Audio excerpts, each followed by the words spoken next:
السلام عليكم ورحمة الله وبركاته. الحمد لله نحمده ونستعينه ونستغفره ونؤمن به ونتوكل عليه ونعوذ بالله من شرور أنفسنا ومن سيئات أعمالنا. من يهده الله فلا مضل له ومن يضلل فلا هادي له ونشهد أن لا إله إلا الله وحده لا شريك له ونشهد أن سيدنا وحبيبنا ومولانا محمدا عبده ورسوله الذي أرسله بالحق بشيرا ونذيرا وداعيا إلى الله بإذنه وسراجا منيرا. فقد قال الله تعالى في كلامه المجيد وفرقانه الحميد. أعوذ بالله من الشيطان الرجيم. بسم الله الرحمن الرحيم. إن الله وملائكته يصلون على النبي يا أيها الذين آمنوا صلوا عليه وسلموا تسليما. صلى الله على محمد صلى الله عليه وسلم. সাবধানে থাকিও নারী পর্দার আড়ালে, হায়রে সাবধানে থাকিও নারী পর্দার আড়ালে। হাদিসে হারাম লেখে জন্য দেখিলে, সাবধানে থাকিও নারী পর্দার আড়ালে। সাফায়াত করবে না নবী দাউস বলে, সৃষ্টির সেরা জাতি হইয়া তোমরা ঘুরিও না পর্দা ছাড়া। সৃষ্টির সেরা জাতি হইয়া তোমরা ঘুরিও না পর্দা ছাড়া। কি জবাব দিবে তোমরা হিসাবের দিনে? কি জবাব দিবে তোমরা হিসাবের দিনে? সাবধানে থাকিও নারী পর্দার আড়ালে, হায়রে সাবধানে থাকিও নারী পর্দার আড়ালে। অনেক কাটিংয়ের জামা পরে, ঠোঁটে গালে আলতা মেখে, সিনেমাতে যায় গোসলে দাউস দলে। সাবধানে থাকিও নারী পর্দার আড়ালে, হায়রে সাবধানে থাকিও নারী পর্দার আড়ালে। আজকালের মহিলারা গণে স্বামীদেরকে ঘরে রেখে, আজকালের মহিলা গণে স্বামীদেরকে ঘরে রেখে। ভালো লাগে না তাদের পার্কে না গেলে, ভালো লাগে না তাদের পার্কে না গেলে। সাবধানে থাকিও নারী পর্দার আড়ালে, হায়রে সাবধানে থাকিও নারী পর্দার আড়ালে। আজকালকার নারী গণে স্বামীর সাথে রেগে ওঠে, আজকালকার নারী গণে স্বামীর সাথে রেগে ওঠে। অসৎ কাজে নিষেধ দিলে কথা না রাখে, অসৎ কাজে নিষেধ দিলে কথা না রাখে। সাবধানে থাকিও নারী পর্দার আড়ালে। হাদিসেতে হারাম লেখে জন্য দেখিলে সাফায়েত করবে না আবি দাউস বলে। হাইরে সাবধানে থাকিও নারী পর্দার আড়ালে। হাইরে সাবধানে থাকিও নারী পর্দার আড়ালে।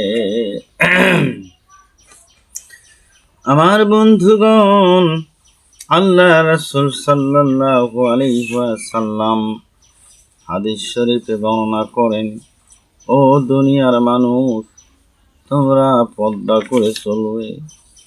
পর্দা ছাড়া আল্লাহ রাব্বুল আলামিন কোরআনে কারিমে বলে দিয়েছেন, সূরা নূর আয়াত নম্বর 30, আল্লাহ রাব্বুল আলামিন বলেন, قل للمؤمنين أن يغضوا من أبصارهم। হে রাসূল সাল্লাল্লাহু আলাইহি ওয়াসাল্লাম, মুমিন পুরুষদের বলে দেন তারা যেন তাদের চক্ষুকে নিচের দিকে করে রাখে।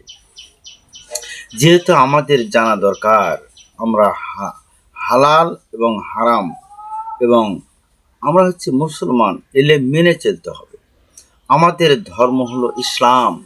সিনেমা টেলিভিশন তো ছেলে মেয়েদেরকে বেপরোয়া ট্রেনিং দেওয়া হচ্ছে।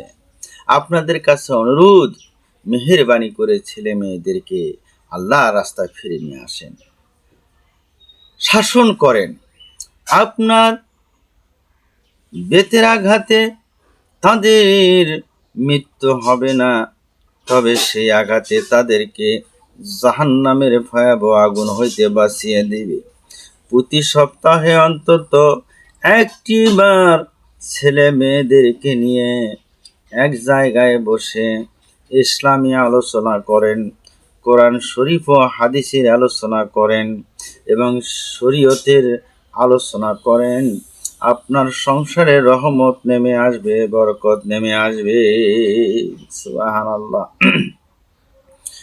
বুখারী শরীফের হাদিস নম্বর 102, পৃষ্ঠা নম্বর 66, হযরত আয়েশা সিদ্দিকা রাদিয়াল্লাহু তাআলা আনহা বলেন, নবী করিম সাল্লাল্লাহু আলাইহি ওয়াসাল্লাম বলেছেন, তোমাদেরকে প্রয়োজনে বের হওয়ার অনুমতি দেওয়া হয়েছে, কিন্তু মাথা, হাত, পা, বুক, পিঠ ভালো করে ঢেকে রাখতে হবে। কি করতে হবে? মাথা, হাত, পা, বুক, পিঠ এগুলো ভালো করে ঢেকে রাখতে হবে। যদি ঢেকে না রাখা হয় তাহলে তো পর্দার বরখেলাপ হয়ে যাবে। আমার বন্ধুগণ, ও আমার মায়েরা, ও আমার বোনেরা, আপনাদেরকে বলে যাই, অনেকে বলে হুজুর একটু দোয়া করেন, ছেলে মেয়েরা আমার কথা শোনে না, নামাজ পড়ে না, ছেলে মেয়ে চাকরি করে আমাকে টাকা পয়সা দেয় না। এরকম আছে না নাই? আছে। যখন সুযোগ ছিল তখন বলেন নাই, তখন আদর করেছেন, তখন পথে আনেন নাই, নামাজ পড়ার কথা বলেন নাই। হাসরের ময়দানে যখন এই ছেলে মেয়ে জাহান্নামে যাবে, যাহারা আল্লাহর রাস্তায় জীবন পরিচালিত করে নাই, এই সব ছেলে মেয়েরা বলবে, হে আল্লাহ, আমার মা বাপ আমাকে কোনোদিন নামাজের কথা, পর্দার কথা বলে নাই। সুতরাং দোজখ যে যাওয়ার আগে আপনার মা বাপ কোথায় আছে, তারা বলবে তাদের বুকের উপর পাড়া দিয়ে আমরা জাহান্নামে যাব। এরকম বলবে।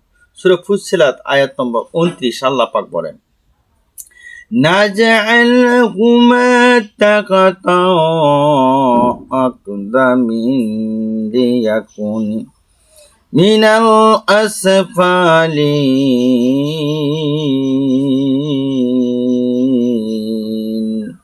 তারা বলবে, নিয়ে আসো, আজকে তাদেরকে পাড়াইয়া পায়ের তলে পিষিয়া তারপর জাহান্নামে যাব। যেহেতু তারা আমাদেরকে সৎপথ দেখায় নাই, তাই আজ আমি আপনাদেরকে অনুরোধ করব, ছেলে মেয়েকে মাদ্রাসায় ভর্তি করে দেন, আল্লাহর পথে পরিচালিত করেন, তারা দ্বীনুল ইসলাম শিক্ষা করবে। মেয়েদের জন্য ভিন্ন পুরুষের সামনে পাতলা কাপড় পরিয়া যাওয়া হারাম, ভিন্ন পুরুষের সামনে মাথার কাপড় খোলাও হারাম। মুখ, হাতের পাতা এবং পায়ের পাতাও ভিন্ন পুরুষের সামনে ঢাকিয়া রাখা ওয়াজিব। ভিন্ন পুরুষের সামনে শরীরের অলংকার সৌন্দর্য দেখানো হারাম। মাটির নিচে যাইয়া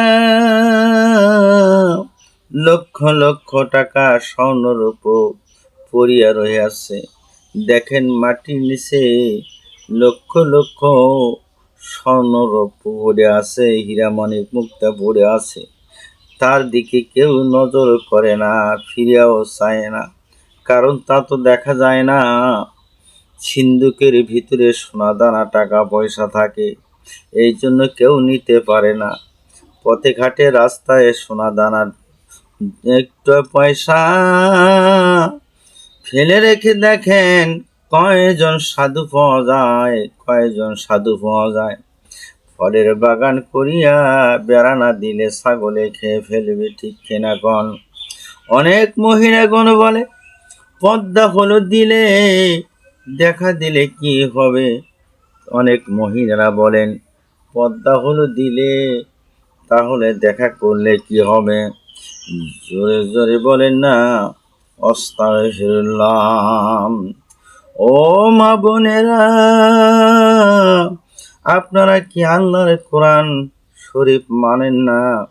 এখন দুনিয়াতে চালাকি করিয়া পাপ করলেন।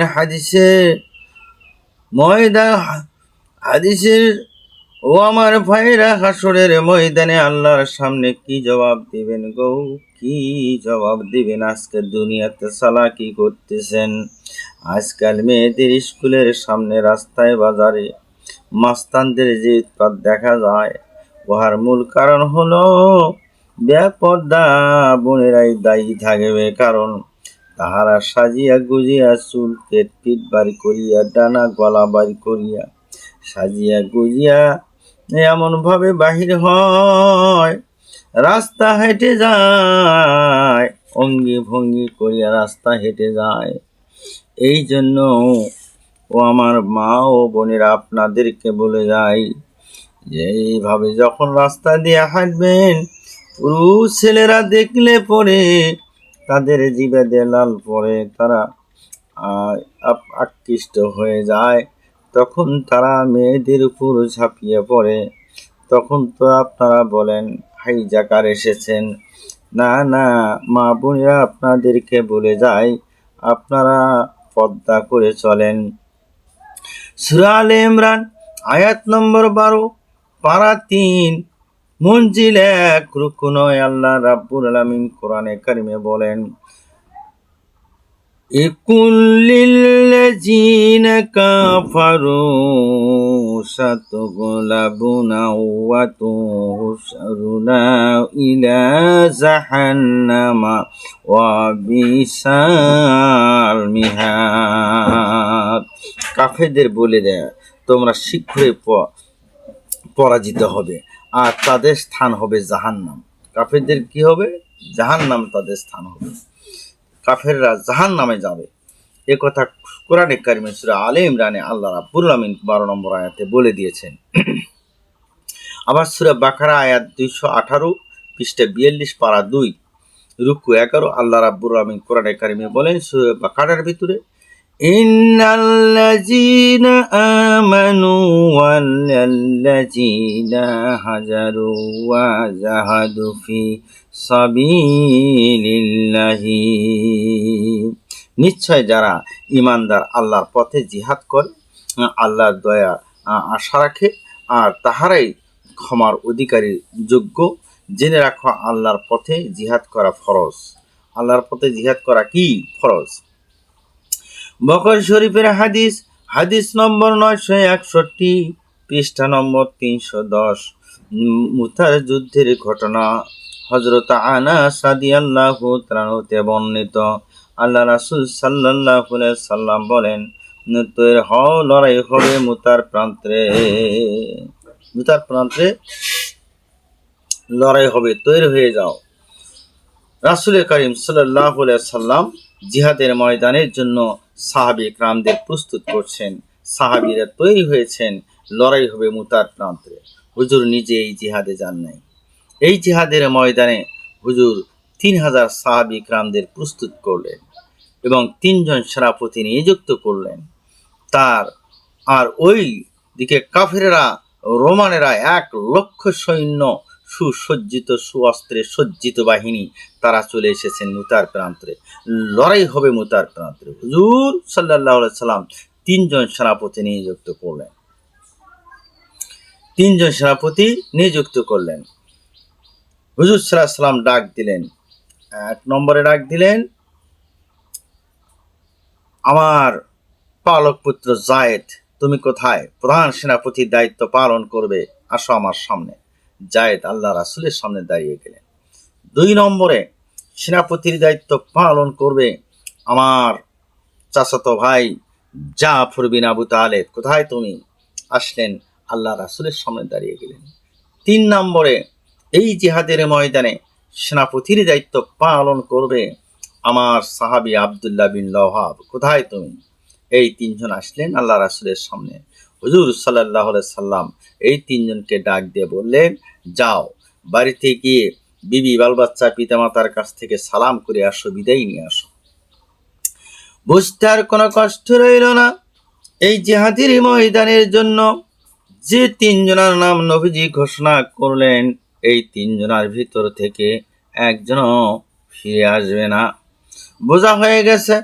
হযরত যায়েদ বলেন, আব্বাজান, আমি আপনার পালক পুত্র, আপনি আমাকে অর্ডার করেছেন। আমার মা হযরত আয়েশা ঘরে বসে শুনেছেন। আমার তো আর যাওয়ার দরকার নাই, বলার দরকার নাই। হযরত জাফর বিন আবু তালেব চলে গেলেন নিজের বাড়িতে। হযরত জাফর বাড়িতে গিয়ে বিবিকে ডাক দিয়ে বললেন, বিবিরে, আল্লাহ রাসূল আমাকে জিহাদের ময়দানের জন্য সেনাপতির দায়িত্ব দিয়েছে, আমি আসলাম তোমার কাছে সালাম করার জন্য, বিদায় নেওয়ার জন্য। ও বিবি, দীর্ঘদিন একসঙ্গে ঘর সংসার করলাম, কোনো হক তোমার হয়তো আমি আদায় করতে পারি নাই, অথবা আমার দ্বারা তোমার কোনো অধিকার নষ্ট হয়ে গেছে। কিছু যদি ভুল ত্রুটি হয়ে থাকে, আমাকে স্বামী হিসাবে তুমি ক্ষমা করে দিও।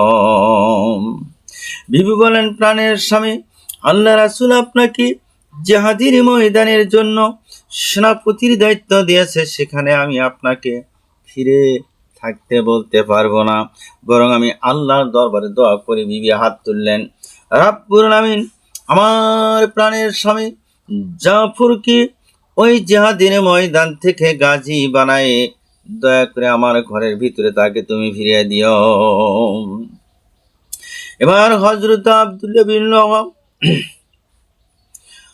এবার হযরত জাফর তরবারির উল্টা পিঠ দিয়া বিবির হাতের উপরে মৃদু আঘাত করলেন আর বললেন, বিবিরে, উল্টা দোয়া করো না, উল্টা দোয়া তোমার আল্লাহর দরবারে আজকে কবুল হবে না, যেহেতু নবীজি আমার নাম 2 নম্বরে ঘোষণা করেছেন। আমার আগেও একজন আছে, পরও একজন আছে। ও বিবি, নির্ঘাত ওই মুতার প্রান্তরে আমি শহীদ হয়ে যাব। জনমের মতো দেখা করতে আসলাম, এই জীবনে তোমার সঙ্গে আমার আর কোনোদিন দেখা হবে না। আর বন্ধুগণ, এবার হযরতে জাফর এবার বিবিকে ডাক দিয়ে বললেন, বিবিরে, আমি যে পথে জান দিতে যাচ্ছি, ওই পথে আমার ছেলে মেয়েদেরকে তৈরি করে নিও। বিবিকে সালাম করে চললেন। বিবি কাটা কবিতুরির মতো জমিনে ঝটপট করতেছেন আর কাঁদতেছেন, আর পিছনে পিছনে ছোট্ট ছোট্ট ছেলে মেয়েগুলি আব্বা আব্বা বলে পিছনে পিছনে দৌড়াইতেছেন। হযরতে জাফর একবারও পিছনের দিকে তাকায় দেখলেন না যে কারা কান্দে। আমার বন্ধুগণ, এবার হযরত আব্দুল্লাহ বিন রওয়াহা তিনি চলে গেলেন নিজের বাড়িতে। হযরত আব্দুল্লাহ নতুন বিবাহ করেছেন। ওই দিন ছিল তার বাসর সজ্জা রাত, ফুলসজ্জা রাত। হযরতে আব্দুল্লাহ বাড়িতে গিয়ে দেখেন বিবি ঘরের ভিতরে কোরআনে কারীম তেলাওয়াত করতেছেন। ঘরের বাহিরে দাঁড়িয়ে বললেন, বিবি রে, আমি আব্দুল্লাহ এসেছি, আমার সালাম দাও, তোমার স্বামী এসেছি, কোরআন পড়া একটু বন্ধ করো, আমি জিহাদে যাইতেছি।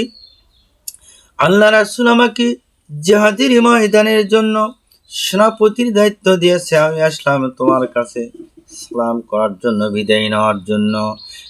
বললেন, ডাক দিয়ে বললেন, স্বামী গো, নতুন বিবাহ হলো, আপনি ঘরের ভিতরে আসেন, আপনিও আমাকে ভালো করে দেখলেন না, আর আমিও আপনাকে ভালো করে দেখলাম না। বিবাহ রাত্রে কোনো রকম একটু দেখেছি, আপনি ঘরের ভিতরে আসেন।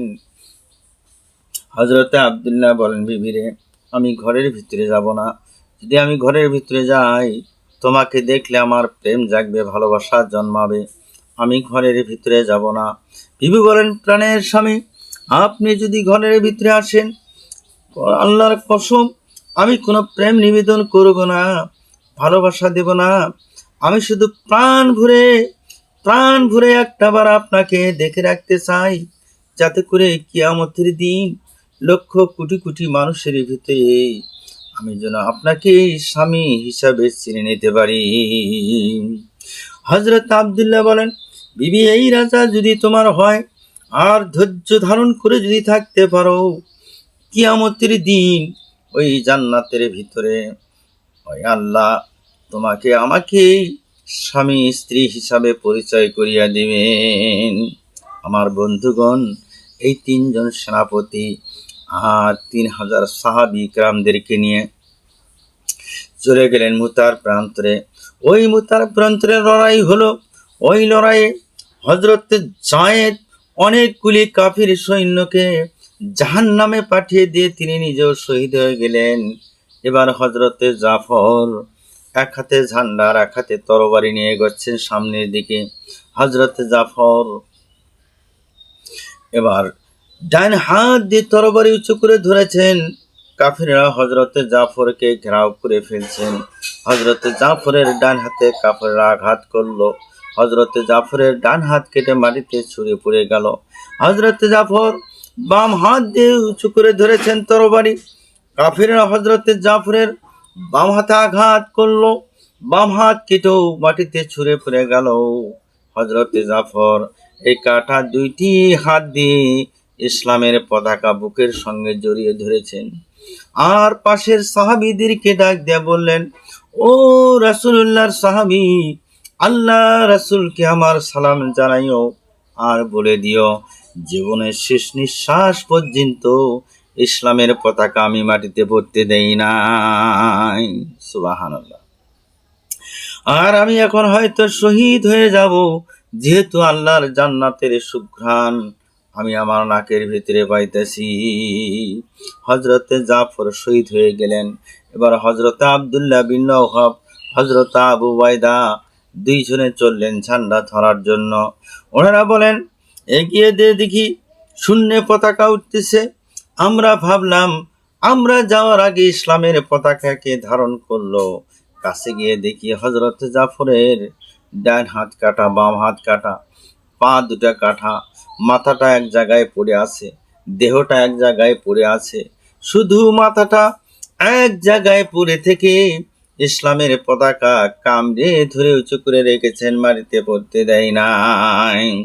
হযরত আবু উবাইদা বলেন, আমি হযরতে জাফরের হাত পা মাথা মস্তক একত্র করে পা থেকে মাথা পর্যন্ত চুমা খাইলাম, আর জানাজা করে দাফন করলাম কবরের ভিতরে।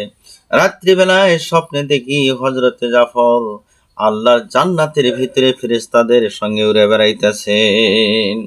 আমি জিজ্ঞাসা করলাম, ও জাফর, আল্লাহ তোমার সঙ্গে কিরকম ব্যবহার করেছে? জাফর বলেন, ওগো আবু উবাইদা, আল্লাহ রাব্বুল আমিন আমাকে জিজ্ঞাসা করেছেন, জাফর রে, আমি তোমার শাহাদাতে খুশি হয়েছি, তুমি আমার কাছে আর কি চাও? জাফর বলেন, আল্লাহ কিচ্ছু চাই না, শুধু আমার একটা দাবি, মেহেরবানি করে আমাকে দুনিয়াতে আর একটা বার পাঠিয়ে দাও, আমি যেন ওই কাফিরদের বিরুদ্ধে লড়াই করে জীবনটা আপনার জন্য আবার যেন দিয়ে আসতে পারি। সুবহানাল্লাহ। আমার বন্ধুগণ,